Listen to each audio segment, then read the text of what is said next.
Well, let's hope it's good, all right? I'm going to try an experiment, first of all. If I do this, can you hear me? I need the mic, don't I? I'll go. All right. Okay, so I'm assuming that most people in the room have had to pitch or will need to pitch at some point in their jobs or their careers. Is that about right? Yep. Okay. Okay, so let's talk about it. I thought it was an appropriate subject for this evening because in some ways all we're doing in this meet-up is pitching. We're kind of pitching ourselves, pitching our ideas, pitching our products, our services, our companies. So it seemed appropriate to do that subject. Also, it's just useful. It's just a useful thing because most of us will be pitching in some ways for our entire careers. So I thought, well, let's give this a go and see what happens. Now, what authority do I have to tell or suggest how we might pitch? Well, I worked on Madison Avenue. Before that, I worked in London in big ad agencies. I guess I've been part of winning, I don't know, hundreds of millions of dollars worth of business. So that's one reason. Things like I've worked at Ford and Colgate and LG I pitched and Lego globally and those sorts of things. So I've got some, and also smaller things like little startups and smaller companies like Burt's Bees and Green Mountain Coffee. They were people we pitched and won. And New York sports clubs as well, Twinings Teas, there's a few of them. Another thing, as I've been part of pitch-winning teams, and there is nothing to compare with being on a team which is pitching and winning and pitching and winning. And if you've ever been part of that feeling, it's an amazing feeling. Because pitching in a good team not only provides business for your agency or for yourself, it just makes things happen in an amazing way. It galvanises people, it puts energy into places you didn't know it existed, and it just gets a whole team up and running. Momentum's a great thing in an ideas world. The third thing is that we do coaching. We coach people how to win pitches, and we've coached agencies and teams to go on these amazing 8 for 8, 10 for 10 runs. And that in itself is fantastic as well. So that's why I think I can speak about this with some degree of competence. Tell me afterwards whether it is or not. Right. The first thing I'm going to talk about is mistakes. I have a list of mistakes. Common mistakes that people make, all right? So, mistake number one. And you can add to this, you may want to comment on this as we go, I don't know. People try and cram too much in about themselves when they are pitching. And what they tend to do is think, oh, bugger, we ought to put some more in, and then more, and how about this, we do this, and how about that, and that, and that, and that. And they end up with what I call a laundry list of things. And it's the same in almost every meeting, and certainly in most pitches. Without control, people just want to say more and more and more and more. Because they think the more they say, the more the people will buy, or something will hit the right spot or something. It's really, when you think about it, the people you're pitching to, a day after, 2 days after, 3 days after, a week after, how many things will they remember? 1 or 2. Right? Tomorrow, you might remember 1 or 2 things I said. The next day, I know half the thing I said. So why on earth would I try and cram so much down your, into your head or down your throat? Why don't I concentrate on 1 or 2 or 3 things really well? Because those things will stick, right? And if you're in a competitive situation, you want something to stick. Because the way people make decisions is when they're walking around or when they're in the shower. They're not at their desk thinking about it. It's like what remains in their head, what stays in their head. And that is the sort of stuff that will win you the pitch. Because it becomes memorable and it's stuck. So don't think about as many things as you can jam in. Just think about 1 or 2 or 3 things that really work and really stick. Right? Second thing about your audience is a quote. This is a great quote. It's not me. The audience is not listening to what you're saying. They're listening for what it means to them. Huge difference, all right? So in a way, forget what you're saying and concentrate on what you're communicating to the people who are judging you. They may not all be thinking the same thing. The finance guy might be thinking about the money implications. The marketing person might be thinking about, that's an amazing idea, what can I do with that? The CEO might be thinking about share price, I don't know. But all the agendas in the room, think about who you're talking to and what they're listening for, not what you're saying. All right? Does that make sense?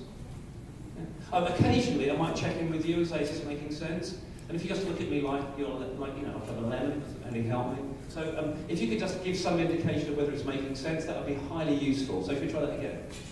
Yes. Am I making some sense here? I'll carry on then, shall I? It's really handy for me, kind of validates my being up. All right. The other thing that is a real turn-off that will not win you a pitch is talking about your process. Most people with a process will talk about their process. It's not terribly interesting and it's not terribly important to them. It's going to be important to you. A process is really just, something will happen then and something gets delivered then. What they're really interested in is what you can do for them, what you can deliver to them. A process is just how you do it. I'm not saying don't talk about it. I'm just saying don't make it the centerpiece of your pitching.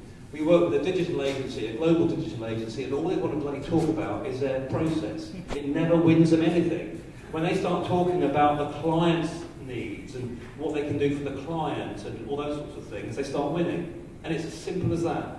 So if you talk about your process, either weave it into a story or put it at the back end, or even better, leave it to the next meeting. If you pitch well, you'll get a next meeting. And that's when you talk about the money. Don't talk about the money in a big pitch. Talk about the money in the small meeting afterwards. Because you won't get to talk about the money unless you win the big emotional piece. Right? So put all that stuff, process, logistics, all that stuff, money, put it at the back end if at all. If it's a requirement, stick it in, but keep it quiet. A good pitch gives you permission to talk about the money next time out. So don't start with, we're going to give you a discount. It will not win you a pitch. It will not. I mean, if you're way off on the money, yeah, okay, fine. But as long as you're in the ballpark, you're good. Forget about it until you've got the money conversation. That comes later on. Here's a good one for all you guys, right? All you guys out there, all you alpha male guys.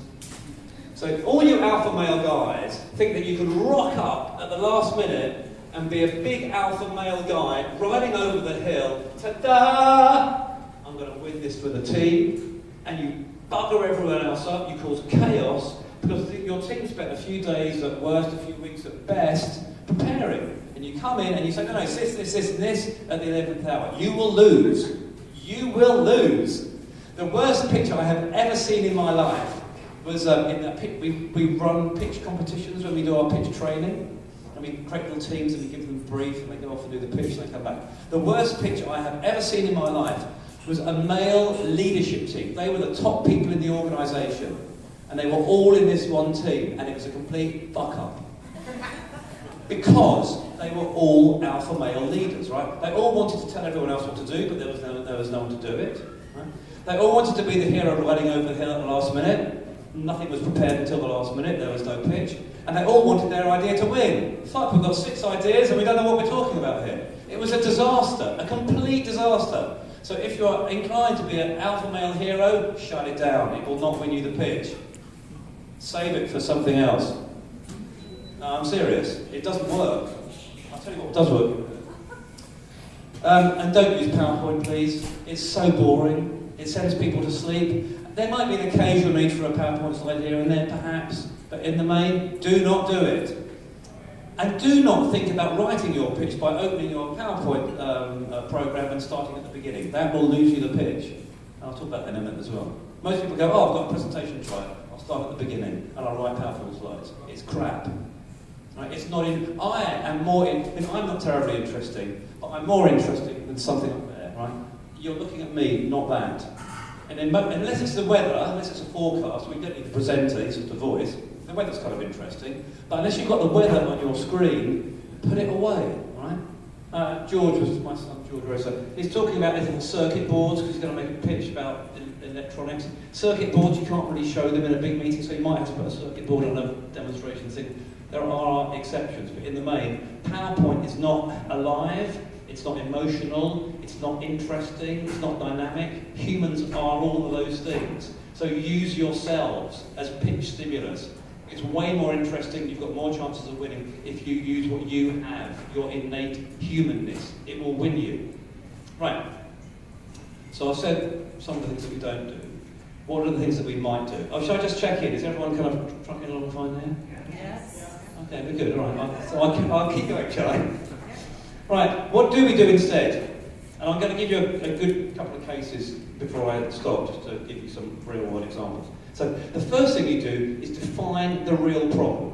When you get a brief, or you invent a brief to go and see someone, or you create an opportunity, find a problem. Find a need that the client has. As long as it's in your kind of ballpark, in your remit, as long as you can just about do it, you can legitimately do it, find the need and answer it. I mean, someone once said to me, create a crisis and then solve it. That's a bit dramatic. But find a need. Define what the real problem is. And it's not so many pitches. The client said, do this, so we're doing it. It doesn't show any initiative. It doesn't show any entrepreneurial spirit. It doesn't show any smart thinking. So if I give you a brief, redefine it. Redefine it to what the real issue is. And the example I'll give you is a good example of that. So once you define the real issue, there are two things coming up now, which I think, if you do them well, you will win. You will win. That's dramatic pause, right?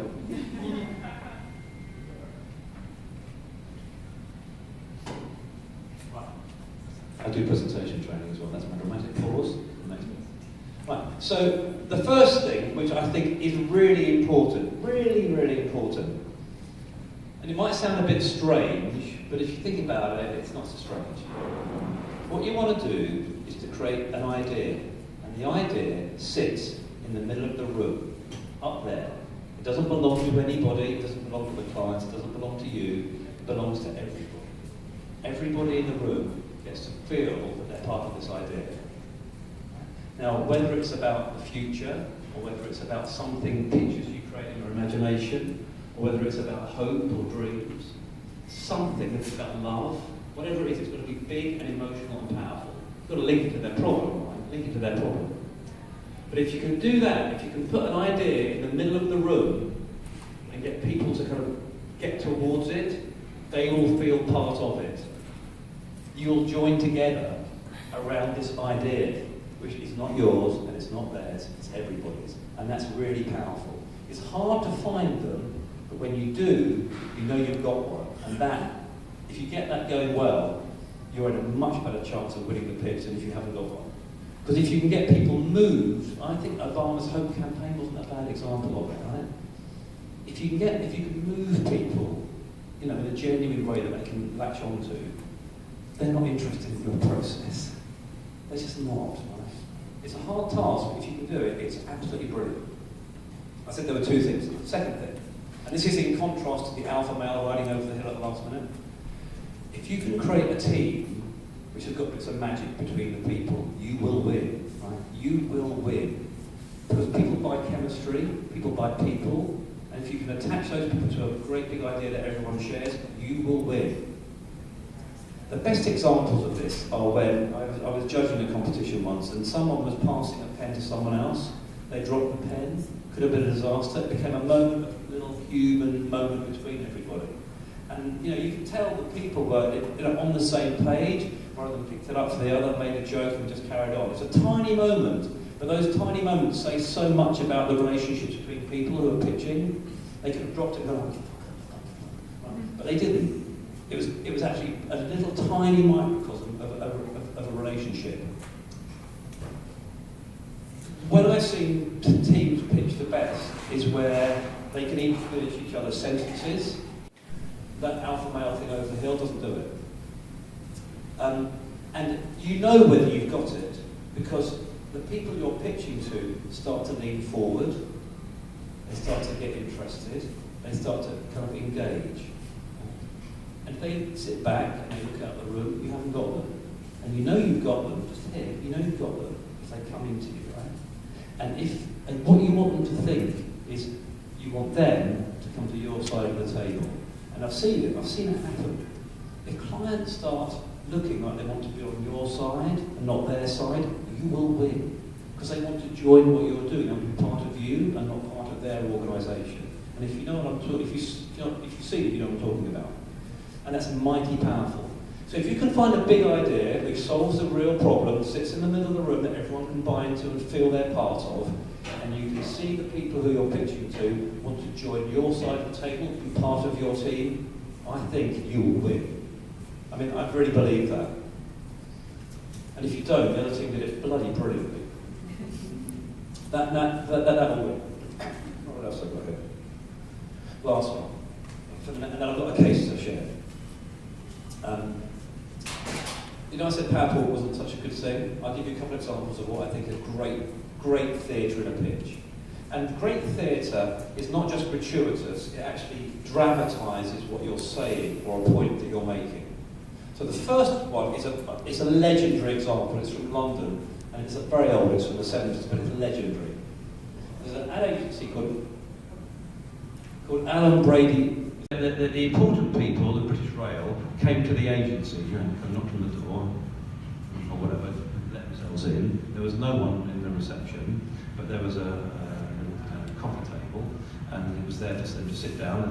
The conventions, you sit down at the coffee table, and you wait until someone's, can I help you? So they sat down, and no one came.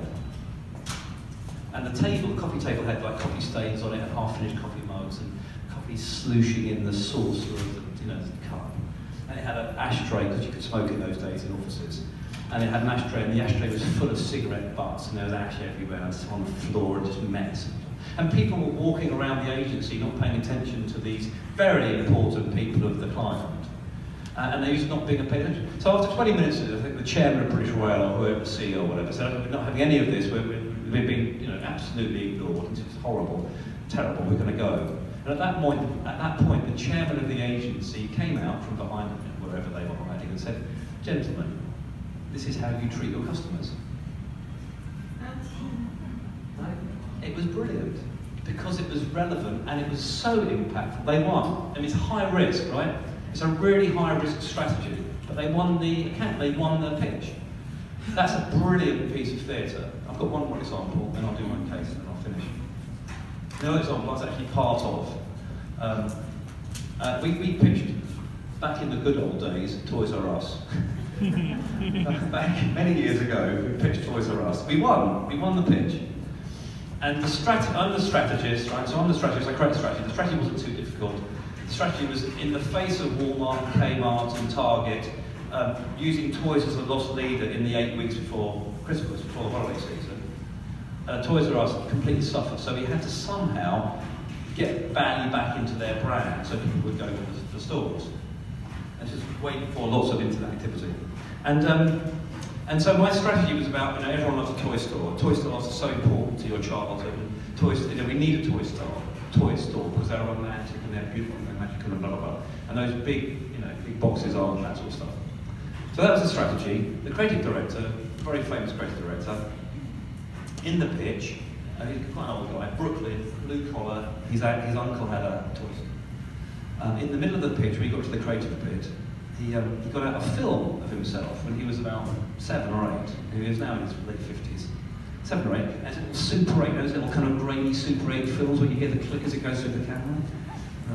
Perhaps no people are, okay, old enough, thank you very much. There's one gentleman who knows exactly what I'm talking about. Imagine a time gone by when people used a single Super 8. Anyway, so he ran the Super 8 film, and it was a picture of little Michael, this kind of big bruiser from Brooklyn, blue collar, big guy. He was a little tiny Michael, and his eyes lit up when he was given this delightful little toy monkey, soft toy, plush toy. And the Christmas tree is in the background, and there's Michael running around with a little check shirt, happy and deliriously happy with his little monkey. And of course at this point, everyone's, this is the power of a toy store, that's what's going on. The CEO of Toys R Us is shedding a few tears, and it's all going very well. But what Michael did, it was brilliant. From beneath the desk, he pulled out the little monkey, because he still had the little monkey. And his head was kind of a bit droopy, and it was still stitched up at the arms, and there was like this safety clip in the leg or something, safety pin. But that was powerful, right? That was really powerful, because it was on brief, it showed the power of a toy store, and it showed at a very deep emotional level that everyone can kind of connect with. That won us the pitch, I'm convinced. We won the pitch of that. That was 40 million at the time. So they're two examples of where you don't forget the fucking PowerPoint, do not use it, use things like that. Because they are relevant and they are emotional and they're dramatic and they really make a point really well. It's not just gratuitous stuff. Okay, I said I'll do it. Have I got time to do a case? Quickly? Quickly? Sure. Yes. I'll just do a little case and I'll do Q&A, is that all right? Yeah, sure. Yeah, just do it. Just go for it. Just the case, all right. So I'm allowed to take a case. So the case is LG television. It's LG. LG, when they were small in this country, asked us to pitch. And they said, we have a new television. It's called the 1080p. It's got more pixels than anything else. Pixels are it. Sell this television. It's got more pixels. Okay. You know, I said define the real issue. So there's some problems with that brief. Big problems. The first problem is that the picture quality on the new television was so good there was no point showing an advert on the current television because no television could demonstrate the picture quality of the new television. So why the fuck would you do a TV ad? Because it will not show how good anything is, right? So they didn't even think about that. So we won't do TV ads showing how pixelated it is because it won't do any good. Second thing, pixels are not interesting to people. There's a little niche of people who buy pixels, but the majority of people do not buy TVs because they've got more pixels. They just don't. It's not very interesting.